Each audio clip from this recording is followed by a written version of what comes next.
السلام علیکم ورحمۃ اللہ وبرکاتہ الحمد للہ رب العالمین اللہم صلی علی محمد وعلی آل محمد۔ اس ویڈیو کے اندر ہم آپ کو دکھائیں گے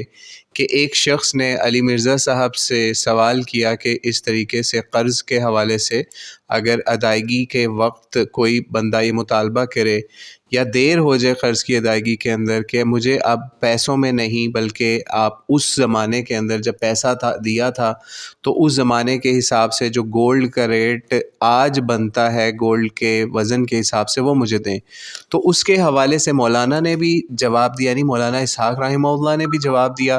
اور اس کے علاوہ انجینئر محمد علی مرزا صاحب نے بھی اس کے اوپر جواب دیا۔ اور مولانا اسحاق نے کیسے انجینئر کے جواب کو سود قرار دیا کہ اگر آپ نے پہلے سے طے نہیں کیا ہوا اور پھر یہ معاملہ بن جاتا ہے اور پھر آپ مطالبے شروع کر دیتے ہیں کہ اب ہمیں زیادہ دیں پیسے کیونکہ پیسہ ڈیویلیو ہو گیا ہے تو گولڈ کے حساب سے اب دیں ہمیں، تو اس پہ مولانا اسحاق نے کیا جواب دیا اور پہلے انجینئر نے کیا جواب دیا، دونوں سنیے۔ اور اس کے بعد جو ہم نے ایک اور ویڈیو جو آلریڈی پرانی ریکارڈڈ ہے وہ بھی آپ کو سنوائیں گے کہ ہم نے قرض کے حوالے سے، اس کے معاملات کے حوالے سے، یا پھر اس کے حوالے سے کیسے آپ کو چیزیں دیکھنی ہیں، یا شریعت نے اس کے حوالے سے کیا ہمیں بتایا ہے، تو وہ بھی آپ کو آخر میں بتائیں گے۔ تو آئیے پہلے علی مرزا کی ویڈیو دیکھیے، پھر مولانا کی، اور پھر اس کے بعد ہماری آڈیوز کے اوپر۔ میرے والد 2003 میں فوت ہوئے اور مرنے سے قبل انہوں نے میری والدہ کو وصیت کی کہ فلاں شخص کو 15,000 روپے ادا کرنے ہیں، لیکن میری والدہ کو یاد نہیں رہا۔ آج سے چند ماہ قبل میری والدہ نے مجھے بتایا تو ٹھیک ہے آپ دے دیں، اور جب میں نے اس شخص کو پیسے ادا کرنا چاہے تو اس نے مجھ سے پوچھا کہ کس چیز کے، میں نے کہا مجھے بتائیں، تو اس نے رقم سے انکار کر دیا اور کہا کہ میں آپ کے والد کو معاف نہیں کروں گا۔ یہ کیوں کہہ رہا ہے وہ معاف نہیں کروں گا؟ اس کا مطلب ہے یا تو پھر وہ زیادہ پیسے آپ سے مانگ رہا ہوگا نا، خالی تو نہیں کہہ رہا نا، اس کو کتے نے تو نہیں کاٹا ہوا، پیسے آئے ہوئے کون واپس کرتا ہے؟ یہ جملہ وہ کیوں کہہ رہا ہے کہ میں معاف نہیں کروں گا؟ جس کا سوال ہے وہ بتائے، لمبی سٹوری نہیں ورنہ یہ ساری پرچیاں رہ جائیں گی، صرف ایک جملے میں بتائیں کہ وہ کیوں کہہ رہا ہے میں معاف نہیں کروں گا۔ پھر آپ یہ فالتو جملے بول رہے ہیں، میں نے صرف یہ پوچھا ہے کہ یہ بتائیں وہ کیوں کہہ رہے ہیں میں معاف نہیں کروں گا۔ ہاں بس دیکھا نا، اس میں آدھے گھنٹے کی سٹوری سنانی تھی، یہ آخری جملہ میں نے پہلے سن لیا، یہ میرا ٹائم بچایا کرے۔ دیکھا نا میرا دادا درست تھا کہ وہ کہہ رہا ہوگا کہ بھی اس ٹائم 2003 میں تو سونا جو ہے وہ 5,000 روپے تولا تھا، یہی کہہ رہا ہے نا وہ، تو ٹھیک کہہ رہا ہے، تو آپ آج کے ریٹ کے مطابق دیں گے، اس میں میری ویڈیو ریکارڈ ہے، آپ سونے کے اعتبار سے کیلکولیشن کریں تو جو آج کے پیسے بنتے ہیں وہ اس کو دیں۔ یہ سود کیوں ہوگا؟ کیوں سود ہوگا؟ کیوں؟ ہاں تو انہوں نے پیسے اس لیے تو نہیں دیے تھے کہ آپ نے قیامت کے دن واپس کر لیں، سود کہاں سے ہو گیا؟ ہمیں سوال موصول ہوا ہے کہ ایک صاحب پوچھتے ہیں کہ اگر میں کسی کو 2 لاکھ روپے دوں اور اسے کہوں کہ آج سونے کے ریٹ کے حساب سے لے لو اور جب واپس کرو گے تو سونے کے بھاؤ کے حساب سے واپس کرنا، یا میں کسی کو سامان لے دوں، اسے کہوں کہ جب بھی پیسے واپس کرو تو سامان کے ریٹ کے حساب سے واپس کرنا، کیا یہ ٹھیک ہے؟ کیونکہ اگر 4 سال بعد وہ رقم واپس کرتا ہے تو جس طرح مہنگائی بڑھ رہی ہے اس طرح تو میری رقم آدھی رہ جائے گی۔ یہ معاملہ تو درست ہے کہ بجائے پیسوں کے ذکر کے نا سونے کا ذکر کریں۔ اتنا سونا میں نے آپ کو دے دیا، بے شک پیسے دے رہا ہوں میں، سونا کہ ریٹ دیکھ لو، اتنا سونا ہی میں لوں گا، ہاں نہ کمی نہ بیشی، ٹھیک ہے، مگر یہ نہ کرے کہ پہلے دیے تو پیسے تھے، اب بہانہ بناتا پھر کہ اس وقت پیسوں کو اتنا سونا آتا تھا اب اتنا آتا ہے۔ اگر اس وقت یہ سونے کی بات نہیں ہوئی تھی نا، اب پھر سود کھانے کا طریقہ کہ وہ کہتا ہے کہ اس کو کتنے کا ہے، یہ سود ہو جائے گا۔ اگر اس وقت کلیئر تھی نا بات کہ پیسوں کو چھوڑو، اتنا سونا ہے، یہ اتنا ہی سونا میں لوں گا، پھر ٹھیک۔ جی وعلیکم السلام ورحمۃ اللہ وبرکاتہ۔ یہ جو آپ نے سوال پوچھا ہے کہ اگر کسی نے قرض دیا ہے کسی کو 10,000 روپیہ اور وہ 6 سال بعد واپس کرتا ہے تو کیا پھر اتنا ہی واپس کرنا پڑے گا؟ کیونکہ ٹائم ویلیو آف منی کی وجہ سے ہماری جو کرنسیز ہیں ان کا کافی برا حال ہو جاتا ہے، تو اب ہم کیا کریں؟ 6 سال بعد 10 سال بعد کیا اتنا ہی واپس لیں یا پھر ہم کہیں ڈالر کے ریٹ پہ دو واپس یا اس سے؟ تو یہ آپ کا سوال ہے، یہ آپ کا ہی سوال نہیں، یہ سوال جو ہے ہمارے ہاں وہ تمام لوگ جو کہ دین کے تصور سے یا دین کے تصور قرض سے ناواقف ہیں ان سب کا یہ سوال ہوتا ہے، کیونکہ ان کے نزدیک قرض لینا یا دینا جو ہے نا وہ صرف ایک دنیاوی معاملہ ہے، اس کا کوئی آخرت سے تعلق نہیں ہے۔ اور پچھلے دنوں مجھے اسی طرح کی ایک ویڈیو کسی نے بھیجی، ایک شخص کی جو بہت معروف ہیں، یوٹیوبر ہیں، انجینئر محمد علی مرزا صاحب، تو انہوں نے بھی کسی شخص کو یہ جواب دیتے ہوئے کہا کہ نہیں جی، وہ پھر آپ گولڈ کے حساب سے، آج کے زمانے کے حساب سے پیسے واپس لیں گے ان سے، جو بھی کوئی ایسا کرے گا۔ تو اس وقت ہی میرے ذہن میں پھر وہ احادیث، وہ ربا کا تصور، سود کا تصور، وہ سب چیزیں میرے سامنے چلنے لگ گئیں کہ یار یہ کیسا بندہ ہے کہ یہ اتنا غلط فتویٰ دے رہا ہے۔ امت کا جمہور اس بات کے اوپر متفق ہے، بلکہ تقریباً اجماعی معاملہ ہے یہ، کہ آپ نے جتنا قرض دینا ہے اتنا ہی واپس کرنا ہے۔ اور اس کے اوپر ہم آپ کو باقاعدہ دلائل دیں گے نبی علیہ الصلوۃ والسلام کے دور سے بھی، صحابہ کے دور سے بھی۔ پہلا تو یہ صحیح بخاری کے اندر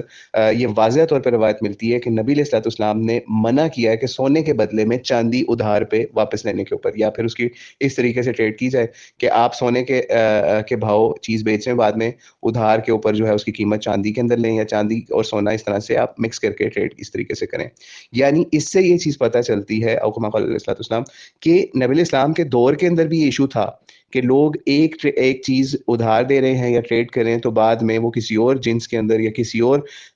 کائنڈ آف منی کے اندر یا پھر سونا چاندی کے اندر اس کی چیز طے کر رہے ہوتے ہیں، تو ایون اس سے بھی منع کر دیا گیا۔ اس سے یہ چیز پتہ چلی کہ آج کے دور میں اگر کوئی ایسا سودا کرتا ہے کہ یہ 1,000 روپیہ پاکستانی یا انڈین میں اس وقت آپ کو دے رہا ہوں، لیکن اگر آپ یہ قرضہ 10 سال بعد واپس کرو گے تو یہ اس کی ویلیو اس وقت جو ڈالر ریٹ ہوگا یا گولڈ کا ریٹ ہوگا، میں اس وقت اس حساب سے واپس کروں گا۔ تو یہ والا طریقہ بھی بالکل باطل ٹھہر جاتا ہے ان احادیث کی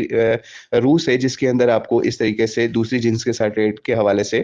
سمجھ لیجئے ادھار واپس کرنے کے حوالے سے یا ٹریڈ کے حوالے سے ادائیگیوں کے اندر منع کیا گیا ہے۔ حالانکہ ہم خود بھی کچھ عرصہ پہلے جب اس معاملے کے اندر ہم نے احادیث نہیں دیکھی تھی تو ہم یہی سمجھتے تھے کہ یہ آپ کر سکتے ہیں، طے کانٹریکٹ کر سکتے ہیں کہ آج میں آپ کو پاکستانی 10,000 روپیہ دے رہا ہوں، یا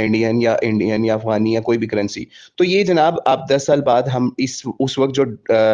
جو ہم طے کر لیتے ہیں کہ اس کے ایکول کتنا سونا بنتا ہے، تو پھر اتنا ہی سونا ہم واپس لے لیں گے۔ تو یہ چیز بھی ان احادیث کی پیش نظر اگر رکھیں تو ان کے اوپر سمجھ لیجئے ہم دھیان کرتے ہوئے، یا پھر سمجھ لیجئے قیاس کرتے ہوئے آج کے زمانے کے حوالے سے اس زمانے میں، تو پھر ہم وہ کام بھی نہیں کر سکتے کہ اس طریقے سے ہم اس کو ایکول کر کے تو ہم یہ کام کرنا شروع کر دیں قرض کے اوپر۔ اب قرض کا اسلام کے اندر تصور کیا ہے وہ آپ سن لیجئے، پھر اس کے بعد میں آپ کو صحابہ کے دور سے بھی اس کی مثالیں دوں گا، یا بنی اسرائیل کے دور سے بھی اس کی مثالیں دوں گا قرض واپس کرنے کے حوالے سے۔ قرض جو ہے نا، یہ سمجھ لیجئے دین کے اندر ہمیں اس کا یہ بتایا گیا ہے، احادیث کے اندر، مختلف احادیث کے اندر یہ بات آتی ہے کہ قرض کی ادائیگی کے اوپر نا آپ کو ایون جنت تک کی خوشخبریاں ہیں، ٹھیک ہے، یعنی اس لیول پہ۔ اور اس کے علاوہ آپ کو اعمال کے اندر آپ کا کیا اضافہ ہوتا ہے؟ جو بندہ صدقہ دیتا ہے نا، جب تک دوسرا بندہ اس کو واپس نہیں کرتا اس وقت تک اس کو صدقے کا ثواب برابر ملتا رہتا ہے، اور کچھ جگہوں پہ یہ بھی آیا کہ نصف صدقے کا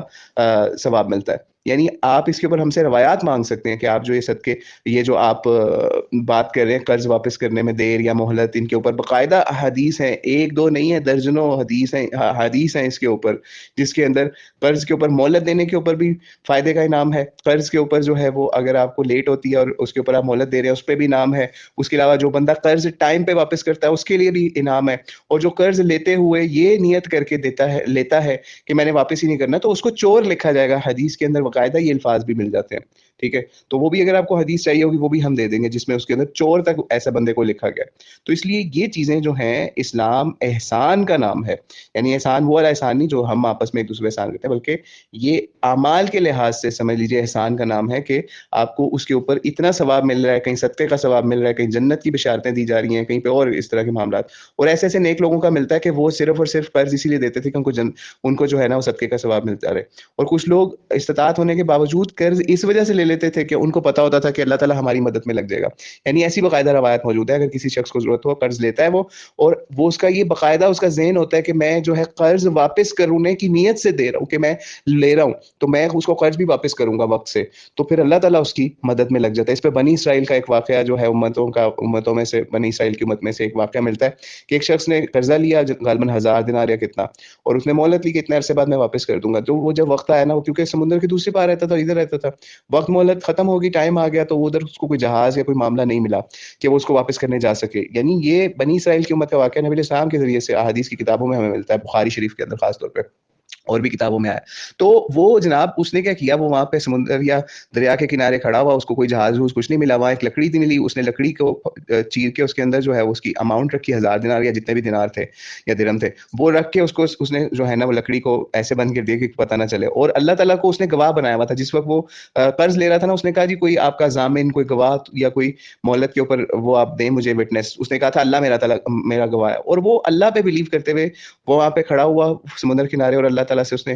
پکار کے کہا کہ اس کو واپس پہنچا دے, کیونکہ وہ اللہ سے ڈر رہا تھا اس وقت. وہ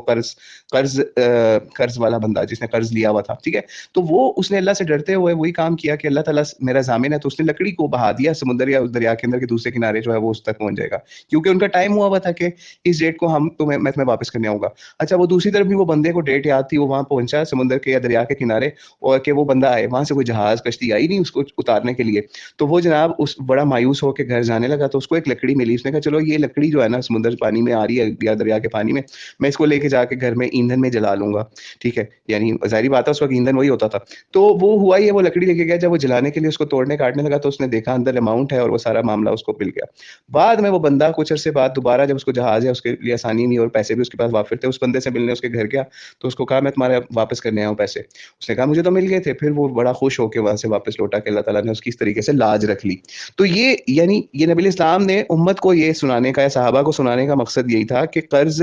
جتنا آپ نے لینا ہے اس حساب سے آپ نے اس کو واپس کرنا ہے, اس اماؤنٹ کو. اب پھر ایک اور چیز آپ کو ہم بتاتے چلیں اس کے اندر کہ صحابہ کے دور کے اندر کیا ہوا, کہ صحابہ کے دور کے اندر صحابہ اور تابعین کا ایک معاملہ اس طرح کا بھی ملتا ہے کہ ایک صحابی نے, ایک شخص نے جو ہے وہ قرضہ لیا, اور یہ روایت بھی اس وقت نمبر نہیں یاد, لیکن وہ اگر کوئی کہے گا تو اس کو دے دیں گے. انہیں قرضہ لیا اور 1 سال کا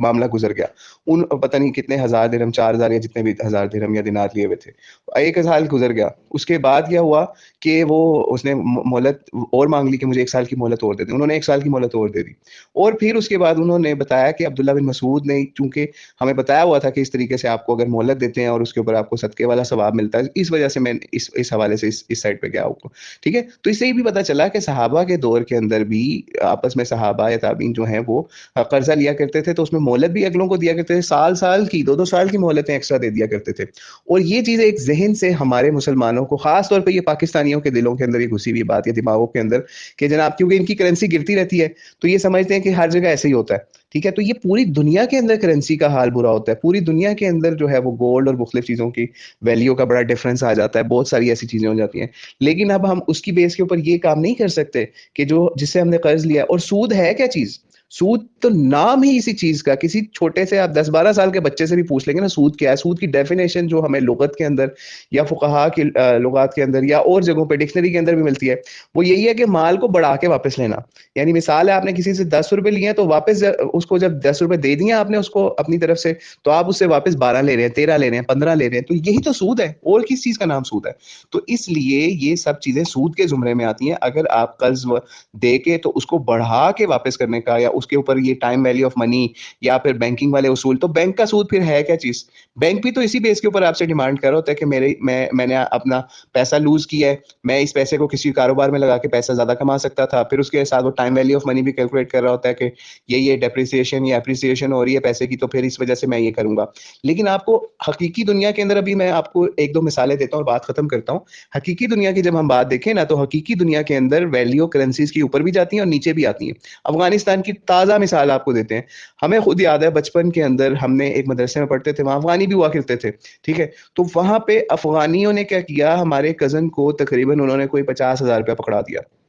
ٹھیک ہے. وہ 50,000 روپے لے لیا اس نے بچے نے, اور وہ گھر لے آیا, ٹھیک ہے. ہم نے دیکھا اس کے ہاتھ میں 50,000 کہاں سے آیا افغانی کرنسی کا. وہ جناب وہ بڑا, ہم لوگ کہیں وہ یہ تو بہت بڑا پیسہ ہے, اور یہ سارا کچھ 50,000 تھا یا 10,000 تھا, کوئی بڑی اماؤنٹ تھی. وہ جناب وہ اس کو واپس کرنے گئے, جب انہوں نے کہا بھائی یہ آپ کے یہاں کنٹری کے حساب سے یہ 100 روپیہ بھی نہیں ہے, یہ اتنے میں ہمارا ایک ٹائم کا کھانا بھی نہیں آتا ہے. اس وقت کی بات کریں جس وقت افغانستان کے اوپر جو ہے وہ کوئی امریکہ کا اٹیک یا کوئی اس طرح کے معاملات چل رہے تھے, یا پھر سوویٹ وار کے بعد جو ہے کوئی سچویشن ایسی ہوئی بھی تھی, کیونکہ کرنسی فل کریش تھی پوری دنیا کے اندر. ایون انہوں نے کھانا ہوتا تھا پورا شاپر بھر کے جو ہے نا, وہ کرنسی کے دے کے ایک ٹائم کا کھانا افغانستان میں کھایا کرتے تھے. لیکن آج اسی کرنسی کو اگر آپ دیکھ لیں آج اس وقت کے 10,000 جو ہے وہ پاکستانی اس وقت کے میرا خیال ہے 100-150 روپیہ ہوا کرتا تھا. لیکن آج آپ افغان کرنسی کو دیکھ لیں اور پاکستان کے ساتھ کمپیئر کر لیں, آپ کو پتہ چل جائے گا وہ پاکستان کی کرنسی سے اس لیول پہ نہیں ہے. اب ہمارے تقریباً اوپر آئی تھنک نکل گئے ہوں گے آج کل تو, یا پھر اس کے اوپر یہ چیز. تو وہ مطلب آپ کو صرف یہ ایک کرنٹ مثال دی ہے اس حوالے سے, یعنی صرف 2 ہمسایہ ملکوں کی کہ ان کی کرنسیز کا کیا حال ہوا. تو آپ کیا, اگر کسی نے اس وقت 10,000 روپیہ افغانی دیا تھا کسی کو ادھار, اور وہ اگر بات آج واپس کرے گا تو وہ یہ سوچے گا کہ یار یہ اس وقت تو ایک ٹائم کا کھانا نہیں آتا تھا, تو آج تو اس کی بہت زیادہ ویلیو ہے, اس میں تو ہم 50 بندوں کو کھانا کھلا سکتے ہیں اسی 10,000 کے اندر. تو وہ ایسا نہیں ہوگا. اس وقت بھی جو 10,000 تھا وہ آج بھی آپ کو اسی جنس کے اندر, اسی کائنڈ کے اندر, یا اسی سچویشن یا اسی کرنسی کے اندر واپس کرنا ہوگا. اب بہت زیادہ کسی کو آگ لگی ہوئی ہے کہ یار اس کو پتا ہے کہ ایک بندہ جو ہے وہ ہے ہی ایسا 2 نمبر, تو وہ اس نے پیسہ دیر سے واپس کرنا ہے, 6 سال بعد, 10 سال بعد, یا کمٹمنٹ کر لیتے ہیں. تو پھر آپ اس کو اسی جنس کے اندر قرضہ دیں. آپ $1,000 قرضہ دیں گے تو آپ نے $1,000 واپس لینا اس سے. آپ اس سے 1 پاؤنڈ قرضہ دیں گے, آپ نے 1 پاؤنڈ واپس لینا, چاہے 10 سال بعد دے, چاہے 50 سال بعد دے, چاہے 100 سال بعد دے. ٹھیک ہے, تو ایسا کرنا ہی ہوگا, نہیں تو پھر سود رہ کیا جاتا ہے. تو اس لیے اس طریقے سے اس معاملے کو مینیج کریں اگر کسی کا کوئی معاملہ ہے, ایون تاکہ اس میں کوئی ایسی سود والی طرف آپ نہ آ جا سکیں, کیونکہ سود کے اوپر بڑی سخت وعیدیں ہیں. اور آپ چند ٹکوں کے لیے, اگر کوئی شخص, آپ نہیں مطلب کوئی بھی شخص چند ٹکوں کی کمائی کے لیے کہ اس کو جو ہے وہ 1,000-2,000 زیادہ مل جائے گا تو اس کو فائدہ ہو جائے گا, تو یہ چیز شریعت نے پسند نہیں کی, نبی علیہ السلام کی حدیث کے حساب سے صحیح نہیں ہے. اور ہم ایک اور چیز, بات لمبی ہوگی, آخر میں ایک اور بات آپ کو سنا کے واقعہ ختم کرتے ہیں, کہ ایک اجازت علماء نے دی ہے, اور وہ بھی نبی علیہ السلام کی وجہ سے دی ہے, کہ اگر کوئی قرض واپس کرتا ہے نا اور وہ زیادہ بڑھا کے دیتا ہے تو وہ اس کو اس چیز کی اجازت ہے. اور نبی علیہ السلام سے بھی یہ چیز ثابت ہے. نبی علیہ السلام نے ایک شخص سے اونٹ لیا ادھار کے اوپر, تو وہ اونٹ جو تھا وہ ڈن ہوا کہ یہ جس عمر کا دے رہے ہیں اسی کا واپس ہوگا. اب وہ اس سے اچھی عمر والا جو مہنگا اونٹ تھا, ٹھیک ہے, جس کو ربائی کہتے تھے, ٹھیک ہے, وہ والا مل رہا تھا صحابہ کو اونٹ, اور اتنے ہی پیسوں کے اندر جتنے میں وہ چھوٹا آ رہا تھا اونٹ, ٹھیک ہے, یا جوان لیول کا. تو پھر نبی علیہ السلام نے وہ اچھا اونٹ اس کو واپس کیا, ٹھیک ہے. اور اس سے یہ چیز پھر ثابت ہوئی کہ اگر کوئی قرض والا بندہ قرضہ واپس کرتے ہوئے اس میں کچھ ایکسٹرا دے دیتا ہے, ٹھیک ہے, تو یہ اس کی ڈسکریشن کے اوپر ہے. یہ اللہ نے اس کو اجازت دی ہے کہ وہ خود چاہے تو اس کو بڑھا چڑھا کے واپس کر دے, تو وہ اس فضل کو یا اس بڑھائی چڑھائی کو اللہ تعالیٰ کہ ہاں انشاءاللہ تعالیٰ اس کو اجر ملے گا. تو اس لیے اگر کوئی بندہ اپنی مرضی سے یہ چیز کرتا ہے کہ وہ اس نے قرضہ واپس کر رہا ہے اور اتنے عرصے بعد وہ اس طریقے سے زیادہ دے رہا ہے, تو یہ اس کے اوپر ہے, ٹھیک ہے, کہ وہ زیادہ دے سکتا ہے, ٹھیک ہے, کہ اس کو پتا ہے کہ اس بندے کا اگر میں آج واپس کر رہا ہوں تو اس کے اوپر زیادہ اس کا معاملہ ہو گیا, یا میں نے انتظار اس کو زیادہ کروایا, کوئی ایسا معاملہ ہوا, تو یہ اب اس کو زیادہ اگر وہ کر کے دے رہا ہے تو وہ اس کی اپنی مرضی کے اوپر ہے. وہ چاہے 10 روپے دے زیادہ, 20 روپے دے, 1,000 دے یا لاکھ دے, یہ اس کے اوپر ہے, یہ وہ خود کر سکتا ہے. لیکن اگر جو بندہ دوسرا کرے گا, جیسے آپ کو مثال ہے علی مرزا کی شروع میں نے مثال دی, تو ان سے کسی بندے نے, جب لڑکے نے سوال پوچھا تو اس نے کہا جی ایک بندہ قرض میں اس کو واپس کر رہا ہوں تو وہ واپس نہیں لے رہا, ٹھیک ہے, تو اب میں اس کا کیا کروں. اس نے پھر علی مرزا نے وہاں پہ کہانی شروع کی, اچھا اسی لیے نہیں لے رہا ہوگا کیونکہ آپ نے پہلے لیا تھا تو اس وقت ویلیو آف منی کم تھی, تو آج زیادہ ہے, تو آپ آج کی ویلیو کے حساب سے واپس کریں. تو یہ چیزیں جب شروع میں ڈیسائیڈ کر بھی نہیں سکتے آپ اس طریقے سے, کیونکہ جنس یا پھر اس کی جو بھی کرنسی کی ویلیو, تو اس لیے یہ چیزیں ساری آپ کو شروع کے اندر دیکھنی ہے جب آپ قرضہ دے رہے ہیں, کس کو دے رہے ہیں, کیسے دے رہے ہیں, اور ضامن کون بن رہا ہے اس کو آپ پکڑیں. اگر کوئی اس طرح لیٹ والا معاملہ کرتا ہے وہ بھی اس کے اوپر ذمہ دار ہے. یعنی ہمیں باقاعدہ حدیث میں مل جاتی ہے بات کہ اگر کوئی ضامن قرضے کے اندر بن رہا ہے اور وہ دوسرا نہیں دے رہا, تو وہ پھر ضامن جو ہے وہ یہ جو ضمانتی ہے وہ دے گا قرضے واپس. تو اس لیے یہ بہت ہی اہم اور بہت ہی ایسا کرٹیکل معاملہ ہے جس کو لوگوں نے کرٹیکل اصل میں بنایا, لیکن یہ 2+2=4 کی طرح واضح تھا کہ جتنا آپ نے قرضہ دینا ہے اتنا ہی واپس لینا ہے. اور اگر واپس کرنے والا آپ کو زیادہ دے دیتا ہے اپنی خوشی سے کہ اس کے پاس مال زیادہ آ گیا, تو وہ اس کے اوپر ہے, اس کی ڈسکریشن, اس کی سوچ کے اوپر ہے. ہم اس کے اوپر, یا کوئی علماء کوئی بھی اس کے اوپر آپ کو یہ فتویٰ نہیں دے سکتا کہ آپ یہ زیادہ لے لیں یا پھر آپ اس سے زیادہ کی ڈیمانڈ کر سکیں. تو اللہ تعالیٰ سے دعا ہے اللہ تعالیٰ ہمیں قرض سے محفوظ کرے. اور جو ایک دعا بھی آتی ہے نبی علیہ السلام سے ثابت ہے, تو اس کے اندر بھی اس ہر نماز کے اندر جو ربی جلنی کی جگہ پہ دعا ایک بڑی زبردست ہے, ٹھیک ہے, اس کے اندر اللہم انی اعوذ بک من المأثم ومن المغرم, تو اس کے اندر بھی اس چیز کا ملتا ہے کہ اللہ تعالیٰ ہمیں قرض سے اس کی سختی سے محفوظ فرمائے. تو اللہ تعالیٰ ہمیں قرض سے محفوظ کرے تاکہ ہم اس طرح کے جھنجھٹ میں پڑ ہی نہ سکیں, نہ دینا پڑے نہ لینا پڑے. لیکن اگر اس کو دیں کسی کو تو ہمیں وہ صدقے کا اور وہ احسان والا ذہن میں ہو معاملہ کہ ہم اس کو, اگر یہ ہمیں ڈیلے بھی کرے گا تو اس کے اوپر ہمیں کوئی اللہ تعالیٰ کی طرف سے اجر عظیم ملے گا. اور کافی لمبی ہوگی آڈیو, اور بہرحال اللہ تعالیٰ سے دعا اللہ تعالیٰ ہمیں اس معاملے میں محفوظ فرمائے. اللہ علیہ وسلم. السلام علیکم ورحمۃ اللہ.